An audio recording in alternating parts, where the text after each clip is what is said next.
Hello, everyone, and welcome back to the Saga Scribe newsletter and podcast, where we interview authors and industry insiders in the lit RPG, progression fantasy, and Royal Road space. Today, I'm extremely happy to have Shawn Wilson on. Just last year, Shawn broke onto the scene with both Ultimate Level 1, Battle Through the Nine Realms, and Fall of the Last Dragon Rider. Shawn, welcome. How you doing? I'm doing well. Thanks for having me. Thank you for coming on. So, I guess the first thing I really wanted to ask was, you're pretty prolific. You seem to be able to write a lot, but everyone kind of starts somewhere. Just how did you kind of get into the game of writing? Like, what actually started it? So I'm old, for those that don't recognize the gray in the beard. 2022, actually, my dad passed away and a friend of mine committed suicide, which kind of left me with some hard at work through moments. And I've always lived in the clouds. My wife said I've always had stories in my head. And I sat down one day in August and said, I just need to write. And I basically wrote about 450,000 words of an epic fantasy, three-book, part of 7 books. And then I'm like, what do I do with this? And I tried to publish. That did not go well. I have an email box full of rejection letters. Um, but one of my friends pointed me in April of 23 to Royal Road, Okay. where I joined and came up with a silly goblin story with one of my sons.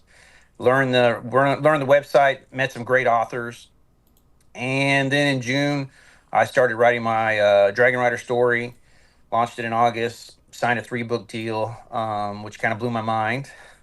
And from there, the rest is history. I started writing as much as I could, and my wife said I could write because I was actually going to make money at that point. So, Fantastic. And I really hate to interrupt you. Let me pause this because yeah, Shawn, I'm sorry to hear that, but that's fantastic to hear. So you started writing and you published, or you found the Royal Road space. mhm, How did mhm. you kind of fall into the whole publishing aspect? Did you approach them? Did they approach you? So I actually, I was surprised. I started August 7th. I dropped 10 chapters of my Dragon Rider story. Hmm. And the next day, Moonquill reached out and said, hey, we love your story. We'd love to publish this. And I was like, it's only been the second day. Yeah. There's only 11 chapters. I asked a bunch of author friends, I'm like, is this even legit? And they're like, yeah, they're a legit company. I ugly cried when I called my wife because I didn't realize how much I wanted that. My friend said, hey, just wait. A bunch of authors said, just wait. It's a good story. And so a week later, Royal Guard reached out. Hmm. I might have ugly cried again. And a week later, Podium, Athon, and Mango Media all were kind of interested in the story, and I ended up signing with Podium on that. And that's how I got into the published side. And it was really weird because I didn't know anything. You got attacked. What happened? How did you do that? I don't know. That's really the kicker. People, I try to help as much as I can. Mhm. Authors reach out to me all the time. They're like, hey, can you look at my contract, or what do you think about this? But the industry on Royal Road is really about getting views. The more followers you have, the view counts that you have, those play a factor in publishing companies reaching out to you. If you write a story and 4 days into it, you're at 1,000 followers, there's a good chance somebody's going to reach out to you Yeah. because you're only going to continue to grow. You see those stories that have 7,000 or 8,000 followers by the end of their 20-something day run. Every one of them has been reached out to by somebody, Yeah. if not multiple people. And that's kind of how you gauge success in many ways on Mhm. Royal Road as far as getting a publishing contract. Yeah, and I'm part of a couple groups on Discord. The biggest one the one I'm probably most active in is called Immersive Inc. And there's always people releasing story and just trying to figure out how to kind of make a name for themselves on Royal Road. Um, I always recommend people, and I'm no professional in this, but 20,000 words day one, advertisements if you can afford them, as many as you can, as many day one shouts as you can possibly muster up. Is that about what you expect or recommend for trying to release a story on Royal Road? So I actually created a guide. I probably need to update it just a little bit, but you're basically there. 20,000 words is where we think the algorithm, nobody knows exactly, because people have done it with less, 10,000 words. They've been on Rising Stars. It's harder, and those are people that write like Beware of Chicken or Rune Blade or those the legend of William O. There's all these authors with followers that suddenly just cascade onto it. But 20,000 words is basically day one launch, and then from there, I try to do probably 5 to 10 people on day one, and then I start to scatter them out for the next 6 to 8 days, just because you don't want to peak too high and then have your follower kind of thing fall off. And so I try to just build that ramp. But it's all about getting eyes on your story. You can write the best story, and if nobody sees it and you don't promote it again, you're never going to get there. It's going to take a lot longer. I mean, there's just a lot of things that factor into that. Yeah, and because I'm talking to so many authors, what's your take on advertisements? Because I know some authors that run 2, and I've heard rumors that some authors run 40. So I've actually known an author who ran like 20 at a time. The most I ever ran was 5. Typically on launch day, I'll run anywhere between 2 or 3. Mm-hmm. I try to hit a few different variations to kind of appeal to different audiences. There's always questions about what's the best kind. Do I run a thirst ad with some girl? Do I run something more based on my story? And the answer is it really comes down to what you want to do and what you think will sell. I will say ads are definitely different now than they were a year ago. A year ago, if you bought the $50 ad package, you would blow through that in a matter of maybe 6 weeks to 8 weeks. Now that'll take you 3 months because there's so much more competition. There's so many new stores coming out that your same ad is going to take 3 months now, possibly, to finish all the impressions. Yeah. Because of how much is just literally out there. Yeah. No, I totally see where you're coming from. So that's some really great advice. So generally follow guides like that you've provided. I know that there's some other authors that have provided some guides too. Famously, Sarah Streams of Ruinous Return. They helped me release my story. It's a really great program as well. There's a lot of great advice out there. So I also wanted to ask, I was stalking you, obviously, in preparation for this interview, and I was reading through all your posts and stuff. It kind of sounds like we're a little bit similar in the sense that we were swallowing books in high school. Like, we were just reading as much fantasy as possible. So, yeah, like, what are some of your favorite works and authors that you looked up to? Like, who are your favorite fantasy authors? So I grew up on Anne McCaffrey. Nice. I grew up on, Robert Jordan. Obviously, Brandon Sanderson. I'm excited because I get to go to one of his lectures in a week. No way. Yeah, I just found out yesterday. It's actually pretty cool. I asked if I could, and they were like, "Yeah, come on." So I'm actually flying to Utah just to go to that. But I grew up. So cool. Yeah, I know. Terry Goodkind. I grew up on the fantasy of the '80s and the '90s. Okay. And if there was a book that was anything fantasy related, I read it. Mm-hmm. Choose Your Own Adventures, Oh, yeah. Lord of the Rings. I mean, every little D&D, cyberpunk, or all the small niches that we had, because we didn't have much. Nowadays you can pull up your Kindle with 20 million different stories. And so I read anything I could. That's good. Are you a fan of space opera? So, I've probably read 2 or 3 in my last 15 years, just because I'm one of those really die-hard fantasy guys. Mm-hmm.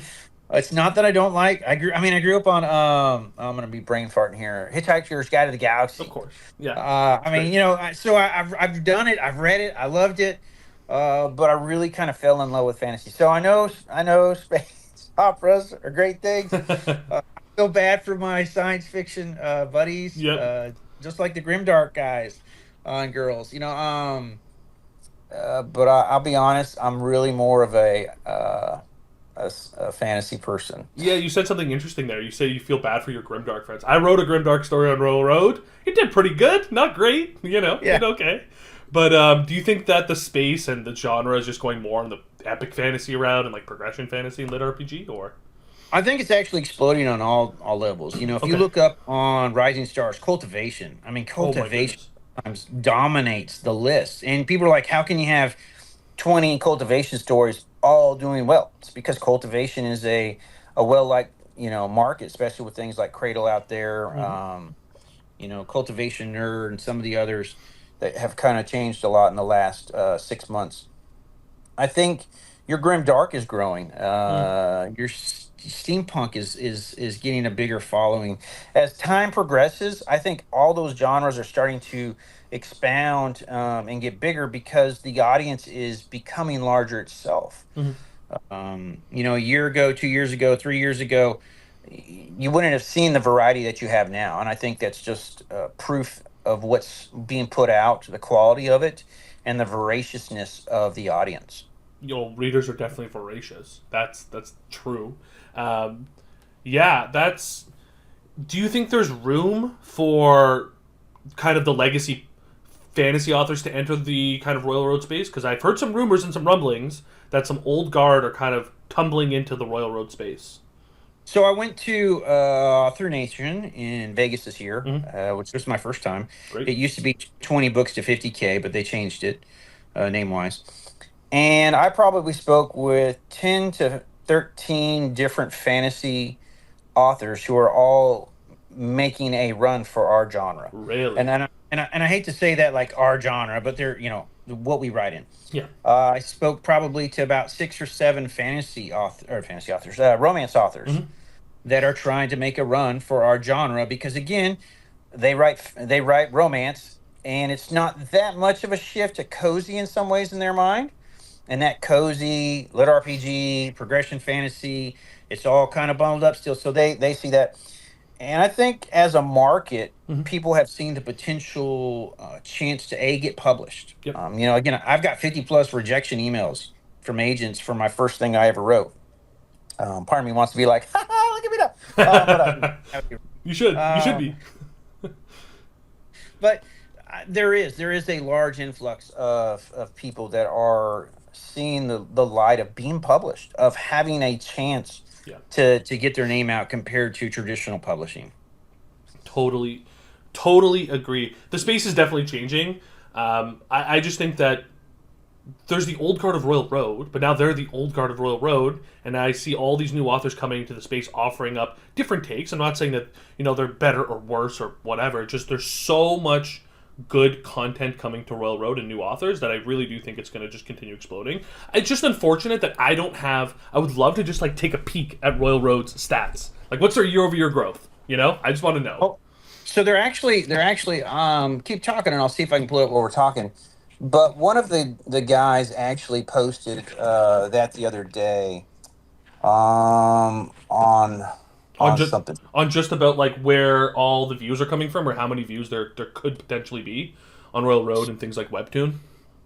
So no, just in general, coming to Royal Road itself, the number of books that have actually stories have actually came into our last 5 years. Oh yeah. The gr- Oh yeah, yeah. so So yeah, there's a great. so I got Sorry, go ahead. yeah.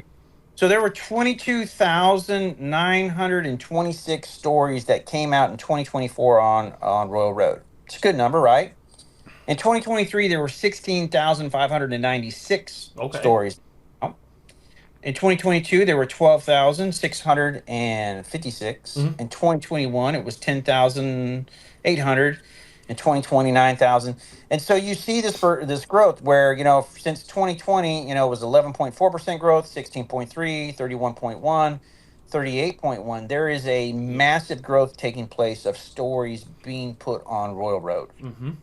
That's really interesting, and it's just proof with all the publishers that you hear people getting reached out by. One thing I really wanted to ask you is how do you, at what point does a writer on Royal Road start to query publishers? Do you think 500 followers is enough? Do you think 50,000 views is enough?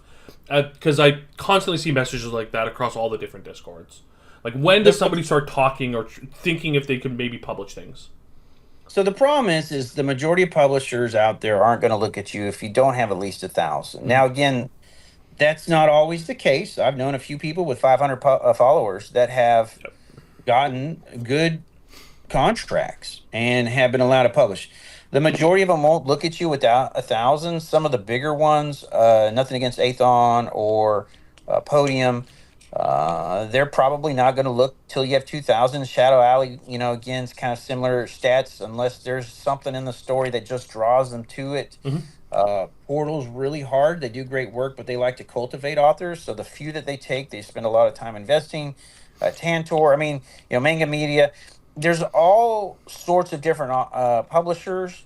Some of the smaller ones, Moonquill, they're willing to take. I call it a gamble or risk if they think the story has marketability Hmm. and not necessarily the followers on Royal Road, because that doesn't always compute to Amazon. No, it doesn't. I mean, that's the hardest thing is, you could have a 10,000 follower story on Royal Road and get to Amazon and it doesn't do anything. Yeah, and I've seen the complete opposite, where somebody has 1,000 followers on Royal Road, and then they have 7,000 reviews on Amazon. Famously, like Honey, I was reincarnated as a farmer or something like that. That story, I was like, oh my goodness, doing great. Well, Hunter Mythos, Yeah. Rogue Ascension, he had nobody, like 500 followers tops on Royal Road when he pulled it. And he was like, dude, I'm done with these people. And he went to Amazon and built a massive following Yeah. with the Rogue Ascension. Now he's overpowered wizard because he's got this following, and he understands the market on Amazon. Yeah. Do you think there's an avenue for authors just to go fully self-published? I run this newsletter. Generally, I like to tell people like, hey, it's an option. Yeah, it's a lot of work. Do you think it's worthwhile for people to learn that skill of like, okay, let's do my own line edits or pay for my own line edits. Let's do my own cover or get an artist to pay for. Let me see if I can pay for a cover and then publish on Amazon.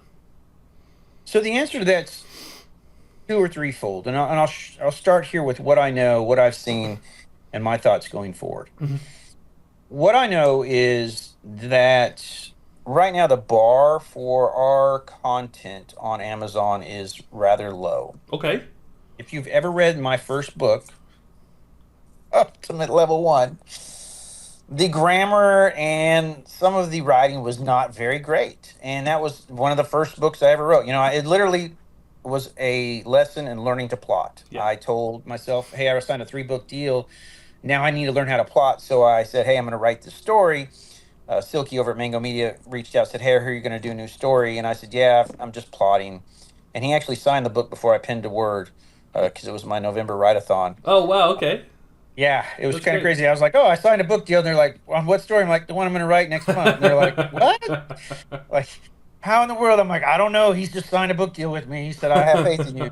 Little did we both know how well it would blow up. But there is a rising bar that isn't quite there yet. So editing is important, Mhm. and it costs money. You can find editors. Don't go to Fiverr. I'm not trying to be mean to Fiverr. So much of Fiverr right now is AI edited, Yeah. and you'll find out the hard way when everything comes back and it's been AI done. But there's some quality editors. Don Chapman's a great resource Hmm. in our genre for finding a group of editors. You can do that. It's going to cost you probably $1,000 to $3,000 for a really good edit, depending upon the length. Hmm. I would be more inclined to look for a good developmental editor in some ways, and really try to do your best with, say, Grammarly or something else. Hmm. Because a good developed story is far better in many ways than than the writing side in our genre. Yeah. Cover wise, I'm gonna get crucified no matter which way I go. Of course. Yeah. You will. Um, the problem with AI is it's cheap, and you can Very make a cheap. nice AI cover that's cheap that looks like somebody drew it. Yeah. And you'll see a lot of that. Do I think you should support artists? Yeah, I support artists, and every one of my covers that are on Amazon are artist done. Now, if you look at what I have on Royal Road, most of the time it's an AI until I actually get my cover back from my artist. Not because I don't want to support them, but it takes time. Hmm. So you're spending money on artists, you're spending money on that, and then the actual process of creating a book to look good on Amazon, it takes effort, and everything we're looking at is time. Do you feel like you can do those things? Yeah, most people can. It Hmm. just takes time and learning some stuff. The next problem comes with promotion. Yeah. And I'm going to get into a lot of arguments with a lot of people. In fact, I had this conversation this morning with another author. It doesn't matter who you sign with, Hmm. you still have to promote your book. Absolutely. You need to be active on Reddit. You need to be active on Facebook, because right now those are the two main areas our readers are on. The Lit RPG Reddit site, the Progression Fantasy site. You've got all the other offshoots of those too, Mm-hmm. the cozies and everything else. But you need to be active on those, and you need to make sure that you're once a month or twice a month you're pushing your story. And then on Facebook, there are a dozen servers slash groups for our genre, and you need to be on all of them. You need to be active on all of them. You need to know the release schedule for all of them. You need to have a calendar. It takes work. It takes 14 hours a month to handle promoting across all these things. Yep. But if you do that, you're constantly in front of people. And the old saying, they need to see it 6, 7, 8 times before they're going to buy it. Mm-hmm. If they see your cover 6, 7, 8 times over 2, 3 months, they're more inclined to say, yeah, that's on my list. I'm going to read that now. Okay.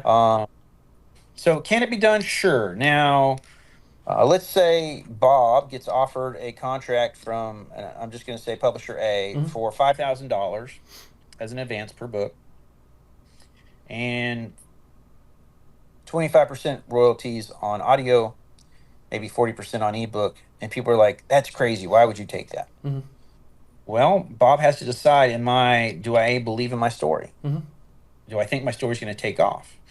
And if you're not sure, and right now you just need $10,000, $15,000, It's and pretty then nice.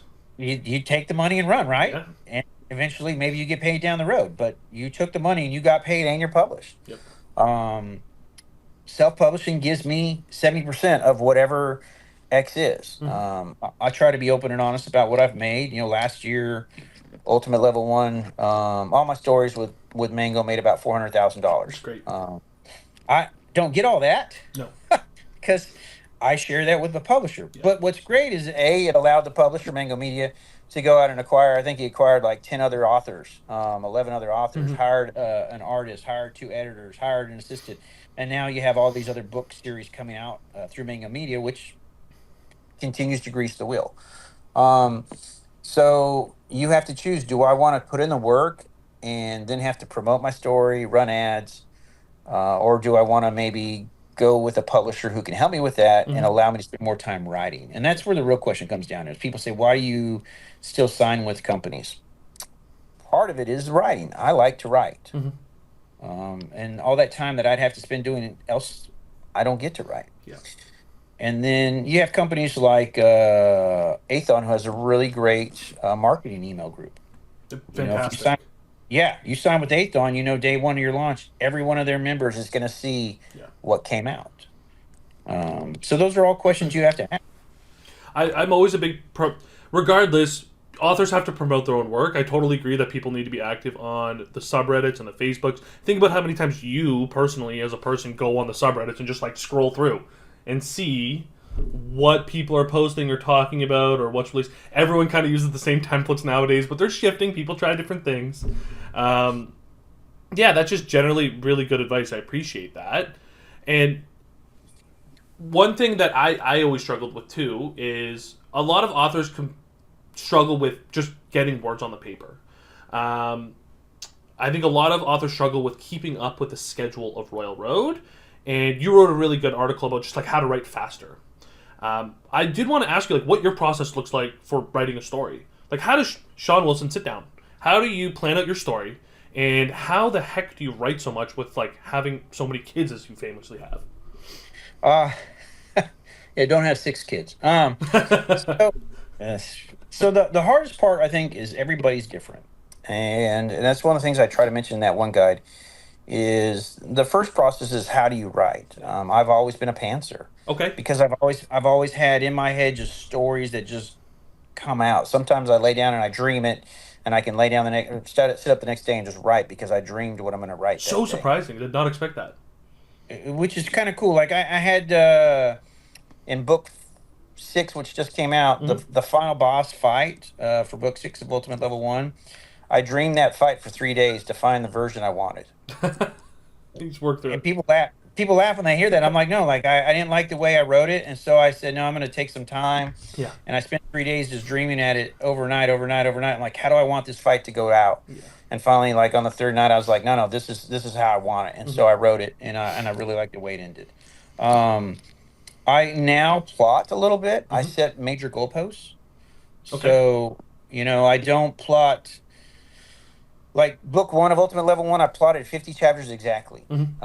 And I wrote 54, but I had every monster, every skill, stat Interesting. upgrade, items, because this was my first time learning how to plot. I wanted to figure out how does this work. And then I learned for myself, I don't have to do as much. And I also trust my brain Hmm. creativity. I have beta readers who read something I wrote the other day, and they're like, "This is really good." I'm like, "Yeah, that totally wasn't in my mind at all until I sat down and wrote it." And I Yeah, was like, yeah. Like I just whatever I spewed out onto the page. and I trust my brain. I trust the process. There's been times I've had to delete 20,000 words Yeah, because I went the wrong way, but it helped me write it the right way the next time. I write 2,000 and 3,000 words an hour when I type that's ridiculous. That because, is so many yeah, words. How do you write 3,000 words an hour? because my brain is weird. Okay. Okay. and and my weakest point is editing. Everybody has strengths. I have to work on editing. I have to slow down. I'm 100% gas. Hmm. My book one of Battle Through the Nine Realms, I wrote it in 16 days, and I couldn't write anything else. 120,000 something words. My brain would not let me go to any of my other stories, and I just sat down and just. You were locked And then in though. yeah, and then when I finished, I was like, "Oh, I'm done," and I handed it off to my developmental editor, and he's like, "Yeah, so this is all gas, which is nice, but where's the world building? Where's this?" I'm like, "Oh yeah, I forgot all that because I was like, fight, fight, fight, fight." Yeah. Like let's, and so I had to go back and add, 15,000 words. But that's how my brain is. I can't control it. I have a new story that'll get done eventually. I wrote 18,000 words in 6 hours on a plane, That's that's a good place to write, but and eighteen it was thousand just. words is a Yeah, lot. but it just hit. I was on the flight coming back from Africa doing some humanitarian work, and I was like, "Oh, this is a cool story." I can't access Google Docs, so I opened up WordPad, which you can't see your spelling mistakes, you can't see anything, and I just, Just went. and my neighbor next to me is like, "Slow down, I can't read it. Slow down." I'm like, "Dude, I can't slow down." I'm just shut up. I'm typing. Yeah, yeah, leave me alone. So I mean, I'm weird, but I think a lot of people first have to figure out how to type. If you don't know how to type Mhm. by touch, and you have to look, that makes it harder. And a little bit of practice over a month every day make you write faster. It's like a skill like anything else, right? You can develop your You, typing speed. you develop it easily. I think Brandon Sanderson did a phenomenal job with, I think his first series of this lecture this year, where he set a goal, 1,000 words a day. Hmm. Set a goal, and we write about leveling up. Hit that goal, level up every day. Bam, 1,000, because it adds up over 30 days. You've written how many words? 30,000 Yeah, over 3 months, 90,000. Well, I'm almost at a book in our genre. Um, Setting those small goals and hitting them, just small things like that. I really like the write-a-thon. Yeah, Some of the discords run like a collective, like tracking all the different words, and that Discord I keep talking about, Immersive Inc. They I'm on we it. oh, welcome. Oh, you joined? I did. Oh my goodness, yeah, that's great. We did it. We built a tracker. Me and Fiddle Soup, which is the owner of the Discord, great writer by the way, writes Penance and writes this book called Mists and has a really cool superhero story coming out. It's gonna be great. But we did everyone's words that wanted to participate, and we tracked over like 4 million words over the month of like 70 authors or 80 authors, Yeah. which is ridiculous. Like everyone was just writing. There was one person that was writing like 12,000 words a day for the entire month of the write-a-thon, which is ridiculous. So you think it's just getting your chops up? It's practicing, putting in the work, and being consistent over it. But you yourself are a pantser. Do you find that you like lose some of the the will to write if you have everything plotted out? Like, do you struggle with actually finding the story after you've already planned everything? No, Okay, because I still enjoy every story I write. I love, okay, which sounds totally weird. that's great. People are No, like, sure. what do you mean? I'm like, I write what I love. My daughter and I rewrote a story last year, Hmm. and it's almost done being edited, uh, on our end before I send it off to the actual editor. But I loved writing that with her every day, even when I have to deal with hard moments and her learning how to write. Yeah, And again, I didn't know how to write, and I'm trying to teach her. Um, and the choices she would make, and I'm like, yeah, we can't do that. Like, there was a scene she had where a girl catches the main character forcing her father to do something, hmm, and I'm like, what are you going to do? Your skill only works on one person. I'm going to kill the kid. I'm like, you can't kill the kid. That's not allowed. It's like killing a dog. I didn't know you couldn't do that, but I did it anyways. The book went ultimate level 1 and everybody loved it. Yeah. But and it was like, yeah, you can't do that.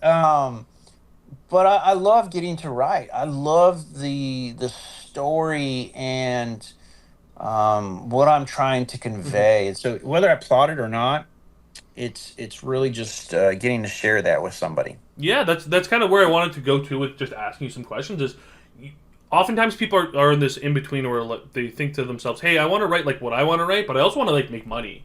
How do you manage that as a writer? Do you, when you're thinking of your stories, obviously you love your stories and you want to tell them. Are you thinking of the market in mind when you're coming up with your arcs or your characters? Yes, Okay. but let me preface this. I have a folder full of hundreds of stories. Okay. Maybe not hundreds, maybe a little bit over 100. That's so. Some have chapter 1, some have 1 through 3, some just have words on here's what I want to write. And About Through the Nine Realms was really my first test of, hey, I want to write this story, but it may not be to market. Mm-hmm. And even Silky told me, he's like, man, this may not be to market. Yeah. And I'm like, it's okay, I want to write it. And then the problem comes down to time. Right now, I'm so busy with kids and my mom. Like, we moved our mom in this last month, and I'm taking care of her.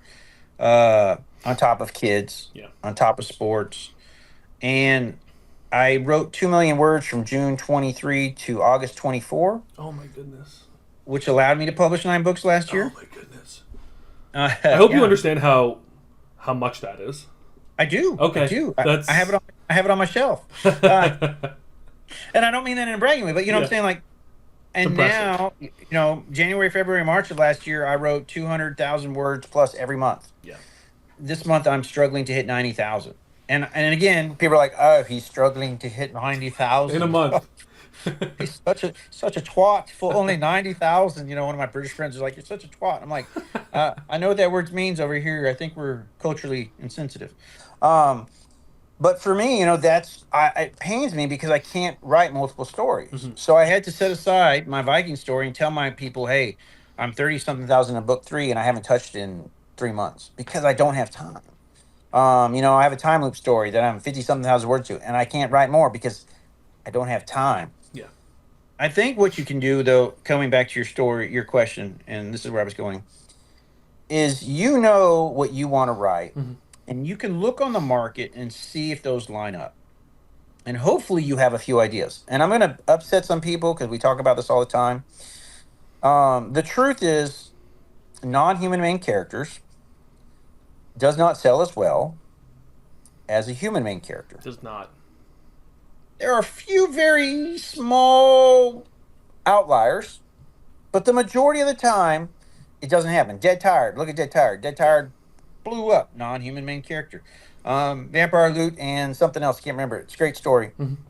Non-human character still did good. But the majority of it doesn't. It's like a female main character. And I'm not going to get into the politics about good, bad, or not. But a female main character does not often do as well as a male main character. If you know that and you want to write that, then you have to know going in that it may not sell on Amazon. It may not even hit on Royal Road. It may. You don't know. And so you have to ask yourself, is this the path that I might want to take right now? Maybe I have a banger of a story because I write what the market wants, and then I come back and write something else. Yeah, absolutely. And that's kind of where I'm at. Like, I've got stories, I'm like, oh, this would be a fun story, but I'm like, this is so not going to sell. I need to get it out. Yeah. Yeah.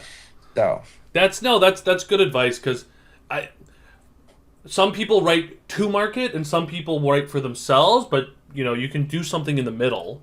But just like you're saying, understand that it might not go how you want it to if you are writing about a blob that lives in Alaska or something like that. you look at the story of the slime. It's doing well now. It took a little bit to get going.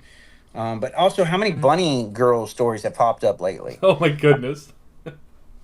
And I'm like, Luna, Um, you just wrote a slime. Now you're writing a bunny girl story. Come on, man. You know the market. And he's like, I don't care.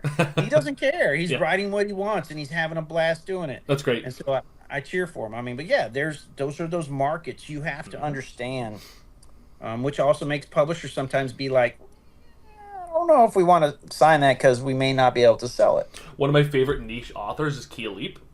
She writes a story called Glass Cannon. I interviewed her as well, and it's just literally a story about a glass bottle. The main character is a glass bottle and trying to like navigate the world. And it's just so fantastic. First person, really, really well executed. But yeah, you can build out a niche. It just can be tough.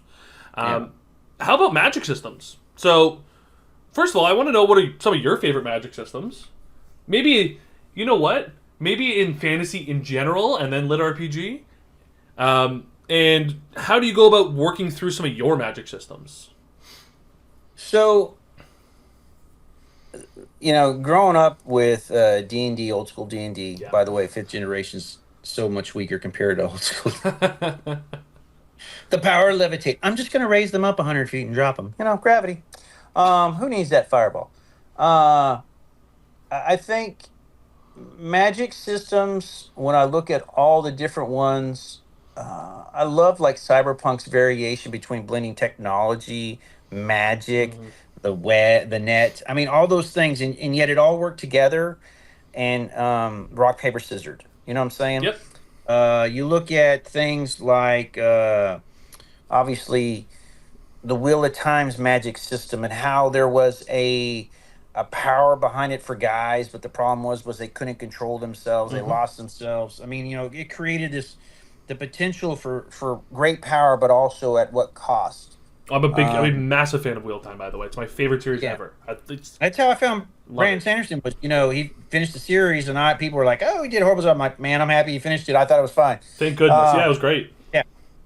As a young boy who was waiting 3 years between books, I was like, "Come on, man, write a book, write a book." Um, you know, we look at things like Harry Potter.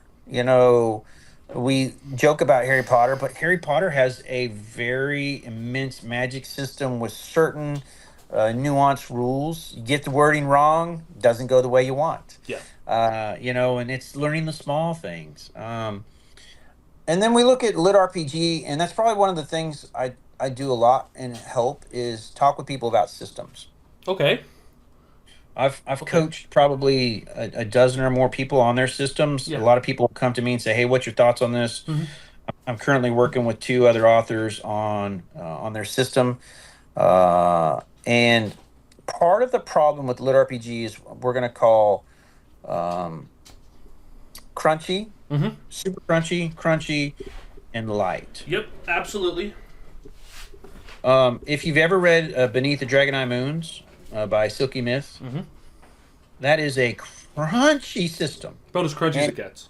he has Excel sheets that he's been nice enough to show me that makes me cry because of how crunchy it is. And the formulas, he's a whiz when it comes to Excel. He is a whiz, but the formulas that come out of it, I'm like, oh my gosh, Yeah. like it's He's doing insane. V lookups in his in his Excel sheets for his lit It RPG. it's crazy, but he tracks it all, and his readers love it Yeah. because it allows them to say, "What if we took this skill with this person and did this instead, and how would that turn out?" And then they build characters, and I know he's going to have some fanfics coming out based off of his system, and he's handed it to people, and that's a great thing to do if you're willing to, and you're that author.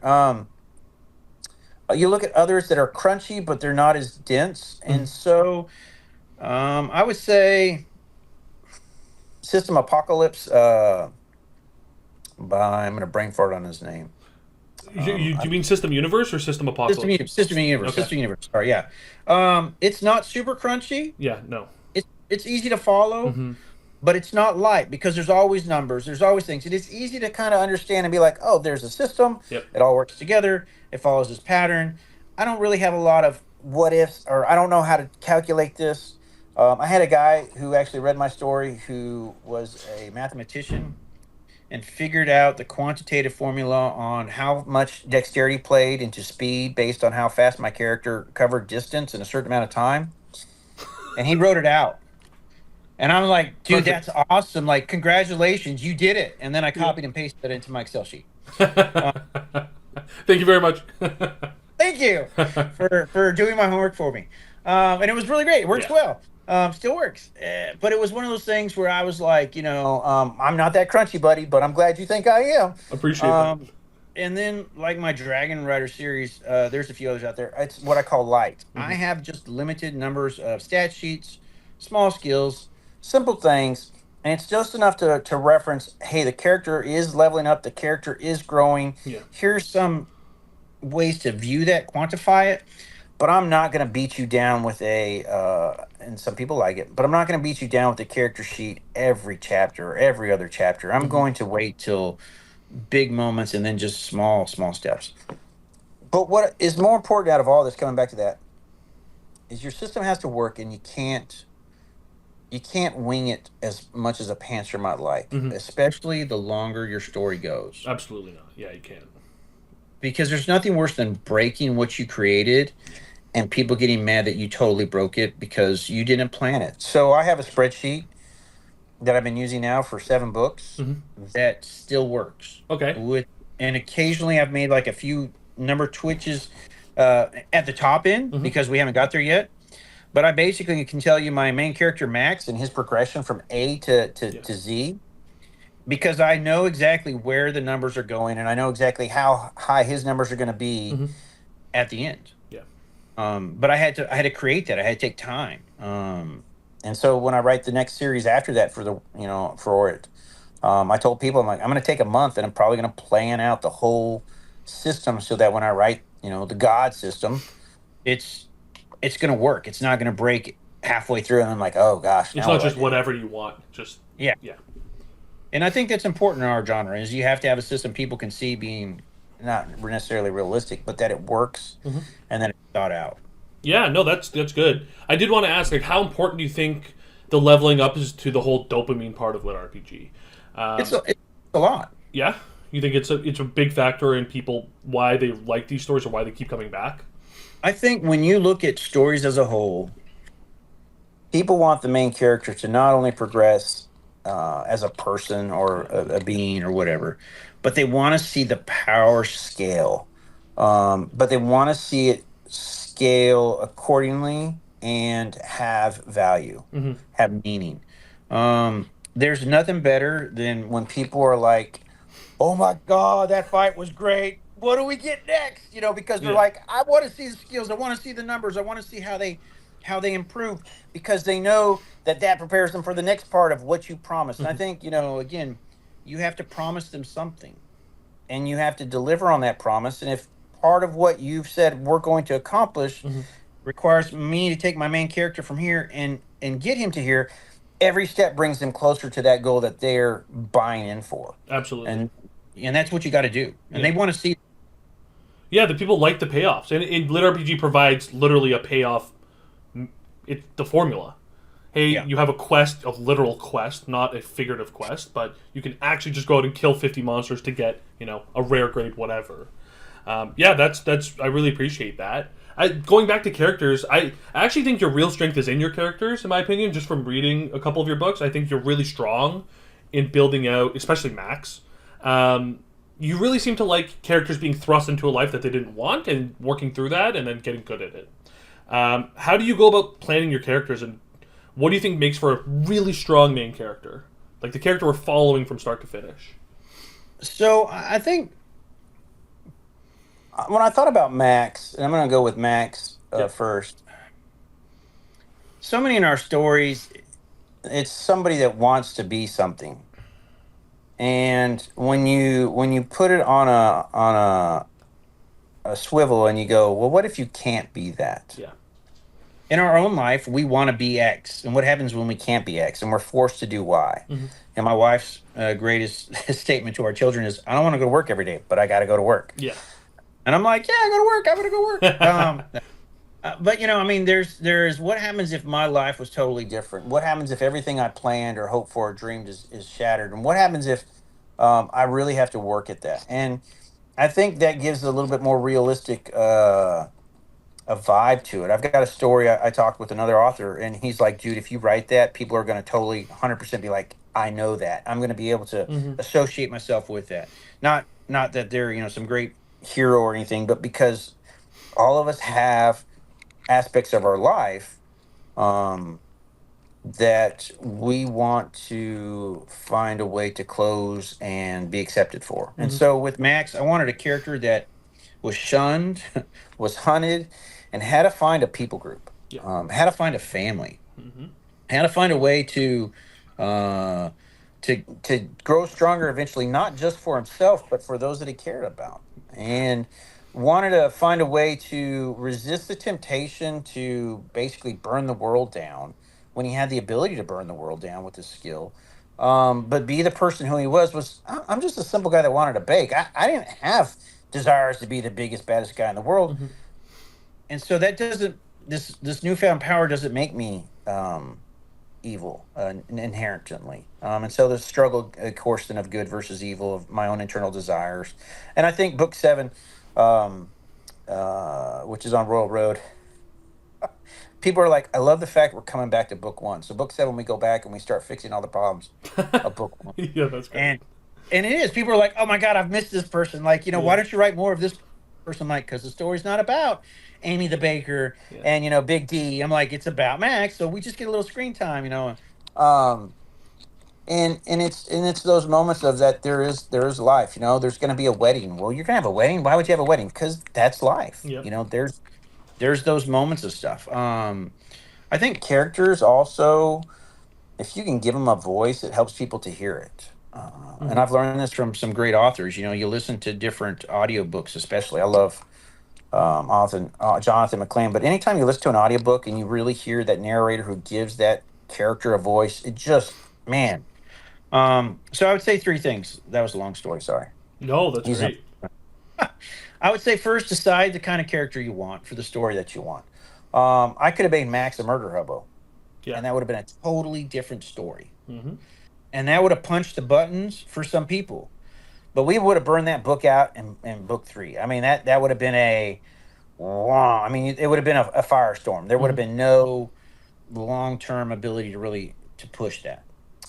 Um, Find the support characters that are going to play a role in that. I think sometimes we forget the side cast characters, as we call them, have just as much value as the main character. Mm-hmm. Dungeon Crawler Carl. Who would have thought a cat Donut could be more Filter. famous? Yeah, could be more famous in some ways than Carl.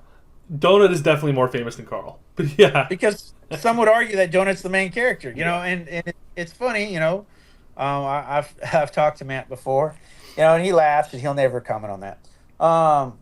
But sometimes those side characters play such a pivotal role in the development, in the relationships. People are like, why do you joke so much? Because if you were out in a dungeon every day with the same 4 people, you're going to make jokes. You're going to have your little bits. You're going to have your inside jokes. It's all Yeah. going to be there.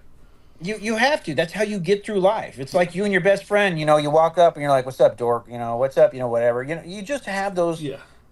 nuances. And then finally, find a way to do it together where there is, I don't know how I want to word this necessarily, but where there is a desired outcome for the group. Mm-hmm. Nobody likes death unless you're one of those weirdos. I don't mean that bad. No one wants to see characters killed off. Nobody wants characters killed off unless the story is that kind of story. Yeah. And if you write a story and build these characters and then somebody dies, it has impact. Mm-hmm. And so don't casually throw characters away. Yeah. I think that's one thing, Dungeon Crawler Carl did really well was you became attached to a lot of different characters. And then when their death came, it mattered. And it drove the main character, again, towards his goal. I'm going to burn it all down. I'm just going to, everything. I'm going to get revenge. Like, don't just toss life away. Mm-hmm. I totally agree. That's I hate when some of my favorite characters are killed off. I struggled so much with killing. I wrote the Grimdark, and I was like, I can't kill some of these characters. I just like them too much. Like I had a brood mother, demon bug thing, and she's just like hilarious. I love her, but I can't kill her off, even though she should have died like 4 times. I'm like, all right, still survives, still here. But yeah, that's really helpful. And you kind of already touched on that about what kind of themes do you like to tackle in your writing. Sounds like you really like found family. Sounds like you really like turning away from evil, being a good force in the world. Authors always struggle with things like theme and setting. Do you think it's an author's responsibility to tackle difficult themes in their writing, or are they just supposed to like write a really good story that people like? That's probably one of the hardest conversations I've had with different authors over the year and a half I've been doing this. At the end of the day, you're going to know what you want to do. Mm-hmm. I don't tackle, quote unquote, a lot of hard themes. Yeah. If you're writing cozy, you know what people are there for. They're there to escape the hardships of life. I laugh because this last month has been pretty difficult for me because of my mom and all the stuff going on with her moving in with us. It was really hard because I had all these feelings of just frustration, and so I took a few days to read Soul Guardian by Alex Carn, who's a friend of mine, and I finally figured out what cozy was for. It was just to read a good, wholesome book of people doing something, and at the end of the day, life goes well, and it allowed me to set aside some of that stuff. Yep. He's tackled a few things in there, but it doesn't come off as tackling. I think if you're going to tackle certain difficult things, you need to handle it well, because if you don't, you're going to have people obviously find hills, and somebody's going to die. Whether it's you or them, Yep. I don't know. Family for me is important. A lot of people don't know it. Some people do, but we adopted 2 children. I have 4 biological and 2 adopted children. One of my children, our daughter, is from Rwanda, where we adopted her, and our youngest son we adopted locally. And foster care. I've worked with high school and junior high kids. In fact, I'm now a full-time author. I resigned last Wednesday was my last day. Congratulations. Thank you. It was hard. I mean, I love the kids. One of the girls cried when we said goodbye, and her dad was there, and he started crying. And I said, "What's going on?" He's like, "She's never cried in her whole life." I'm like, "What do you mean?" He goes like, "She walked on the road," and she's like, "That's why I don't play on the road." And he's like, "But with you, she cried." And he's like, "I know you mean something to her, because she's a senior now, graduate. I've been with her for a while." And so, for me, I find family is important. I find, why do I do what I do? Why, because of my family. Absolutely. I tell my kids all the time, your mom and I, we sacrifice a lot, not because we're looking to have some holy badge or something on our chest, but because I want my child to have more than I had, and I want you to succeed, or I want you to be better and have the best chances. And so, yeah, that's a big thing for me. I want, if you ever read Dragon Rider, it's kind of an ode to adoption. The main character's dad's dead, and his dad's best friend, who's an adventurer, raises him. And finally, in the story, there's a moment where he realizes that he is like his dad. He finally gets over those "you're not my father" kind of things, but he finally realizes, but he's been that guy. He's filled that role, even though he didn't have to, even though it's not easy. And a lot of people are like, and I had so many people that were like, "Man, I was adopted." In this moment, I remember that moment. And so I like to have those. I like to have those moments. Yep, absolutely. That's a really fantastic answer. I appreciate that. That's everything that you said I agree with. It's Shawn, it's been fantastic picking your brain. That's great. You're such a good speaker. It's ridiculous. I understand that you're a teacher and that you're really good at speaking, or you were a teacher. I don't anymore, but yeah, I've never shied away from talking. My wife will tell you I talk to walls, just because that's me. I'm a little extroverted. Yeah, same with me. Well, I don't show my face that much, but at least online. But I know we've been talking for an hour. I know you're a busy guy. I got all the time in the world. It's up to you. Actually, one thing I did want to ask you about: how does it feel to be famous? What's it feel like? So I really didn't realize I was famous Yeah. until Dragon Con. Okay. So I went to Dragon Con last year, and I'm walking down the streets of Atlanta. Hmm. I had a shirt made with my logo on it, and some guy comes up and he's like, "Man, I love that story." He just starts talking. And he looks at me about 10 seconds later. He goes, "You're the author," and I'm like, "I am." And he just spends 10 minutes gushing on me. Hmm. And I feel bad because I'd had books and I'd given them away. And I'm like, dude, all I have is this sweaty shirt I've been wearing all day. But if you want it, it's yours. And he's like, I'll totally take it. And so I have a picture of him and me standing. And then That's people so came up funny. to me, yeah, afterwards. They're like, what's your book? Because, man, anybody that'll do that and then how you respond. And so I started getting people coming up to me that knew me. And I'm like, I don't see it Hmm. in my mind, but I realize it that I'm a little bit more well known now. Hmm. Um, it's like last year from February to the end of the year, I had 85 million Kindle page reads, That is, yeah, that's a lot. That's a lot. and that's a lot. But I still struggle to sometimes internalize what that means. Hmm. And I tell people if I'm quote unquote famous, I want to do everything I can to help other people achieve that dream. So if I spend a lot of time on Discord, helping people again with stories or Hmm. ideas or contracts or navigating the realm of publishing or promoting. And so, because at the end of the day, I just want everybody to succeed. I don't feel like, oh, I'm risking not selling as many books if if Bob sells a book or Mary sells a book or I don't care. I love watching people like Haylock. Haylock and I have known each other since Hmm. before we were big. Yeah. Um, and heretical fishing just blow up. Amazing. Yeah. And I interviewed Haylock just over text, but it was great. yeah, bog standard isekai Miles. Yeah. Again, another one of those guys. Watching him, especially with book two coming out, blow up. Watching all these authors I've known whose books have finally hit because normally it takes time. Hmm. I'm the weird guy that 9 books in 1 year, but normally it doesn't. It takes much longer to publish books. I'm excited to see the next generation, the next year or two of people coming off of Royal Road. Again, guys like Sills, guys like Alex, guys like yourself, all these and girls. Sorry, I don't mean that in a bad way. Uh, Give me but people.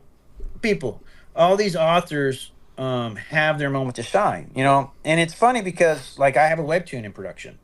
I saw that while stalking your profile. Yeah, that's super cool. And people were like, "Can I do that?" So I sent another author to the publisher I'm using. I'm like, "Yeah, talk to him." Hmm. And again, I'm able to say, "Here's what I've experienced. Here's the steps where I stumbled and I fumbled and I hurt myself. And let me tell you how I got past that. Hmm.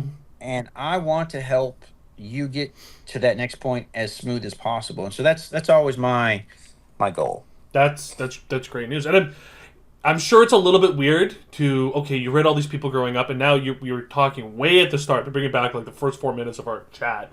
You're going to a Brandon Sanderson lecture to meet him and hang out, grab coffee. Well, Like that's crazy. I don't know about the hanging out and coffee, but Ah, I'm a little getting to bit. go. Yeah, it's class lecture. So, I mean, I'm hoping I'm going to bring my newest book, that just came out. I'm Just wave like, it put it on around. my shelf. Did you sign this for me?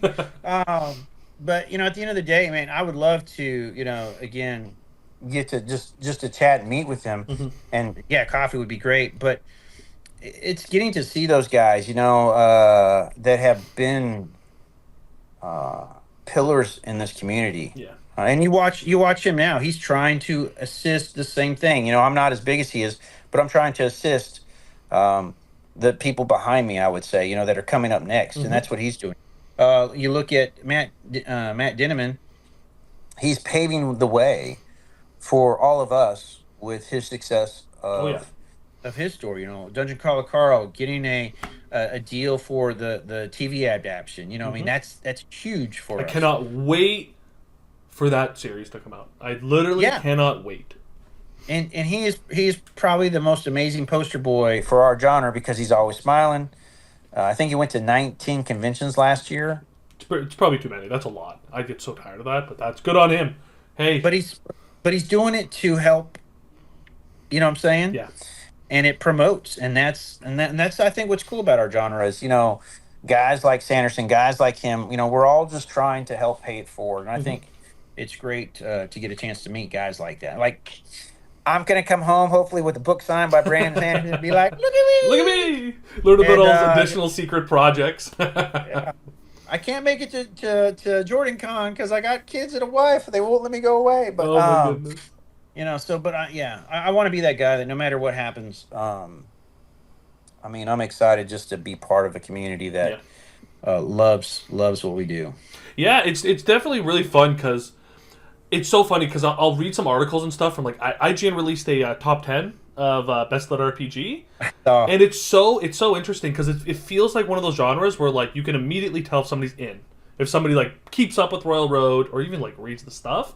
But I have no problem with their list, but some of the stuff was not lit RPG. I'm like, that is not lit RPG. That's like, what's going on here? yeah, You can make is isekai or progression fantasy or whatever kind of list you want, but just really interesting to see the genre grow and be in the news and things like that. Last thing I wanted to ask you: do you want to mhm. shout anything out? Do you want to shout anyone out? Do you have anything? I Not that you have problems selling books, but anything that you have upcoming that you want to let the people know about? Um, the cool part, obviously, on my end is book 6 just came out. Book 7 hits in April, along with audio for book 5, I think, as well as my second book in my Viking series. Um, I think a lot of it for me is I could go through the list of Mango people again. Soul Guardian for me really was a great one. Still, Mm-hmm. Runo's Returns, all of those. But at the end of the day, I think shouting out, I'd say this: you're going to see a lot of stuff on Amazon Mm-hmm. in our genre, and I'd say to give it all a try. One of the things I do is I take a book that's famous and I take a book that's not. Not because I'm comparing the two. That one is there because of some reason. System Universe. Why is System Yeah, Universe so big? love System Huh? Universe. It's a great story. It's a great system, and it does it really well. Mm-hmm. It's easy to read, easy to put down, hits all the high notes. Lots of great areas. But then there's been some others that I've read where it's like, yeah, I kind of see where that failed, and I still want to support you. So me reading this on my Kindle Unlimited still supports you. Mm-hmm. And I also, I think at the end of the day, Royal Road is probably one of the most underrated and underappreciated um, aspects of our community. Mm-hmm. I've met Kana. That's cool. That's very cool. I got in trouble. I get in trouble so much. I made an ad just to be funny because at Dragon Con, he took a picture of himself with me behind him and he was smiling. And so I made an ad that said, Kana takes a picture of his favorite author at Dragon Con. And I put it through thinking it'd be funny. John did not find it funny. So if John, if you're out there, I did not mean to upset you. I never thought it would go through. Uh, That's I get in hilarious. some trouble, but they do wonderful things. So I'd say continue to support them, Yeah. encourage them, um, because they're going to be the face Mm-hmm. and the pipeline for everybody we see. I think over the next 5 years, 7 years, 10 years, and eventually their site's going to change drastically as they do a lot. But I would say continue to stay on top.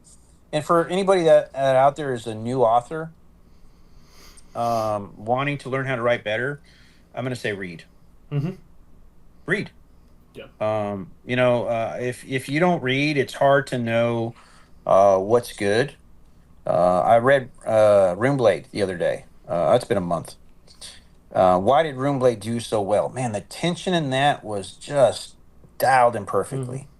I read William O. What made William O so good was the levity of it, but the system of it and the characters of it and the story of. I mean, it all again dialed in so well. You read all these great stories and you go, okay, that's what it looks like, and then write. Yeah. If you don't write, you got to finish it. Don't be that person who edits chapter one 1,000 times. Mm-hmm. Write the whole book and then go back through it. Yep. I have 3 books that I still one day want to publish, but they need a lot of edits. Mm-hmm. I paid a development editor to go back. Disk space from our recording. Only for 1 second. We got you all. But that's, yeah, I totally agree with you. You just have to keep writing and writing. And a lot of authors think about writing rather than just writing. I have a friend who has re-edited his 300,000 word book like 4 times. That's too much. And I'm like, dude, let it go. And a bunch of us tell him, let it go. And he's like, I can't. I'm like, you will never get past this if you don't just let it go and go to the next thing. 100% agree. 100% agree. Shawn, I really appreciate you coming on. Everyone, read all of Shawn's stuff. It is amazing.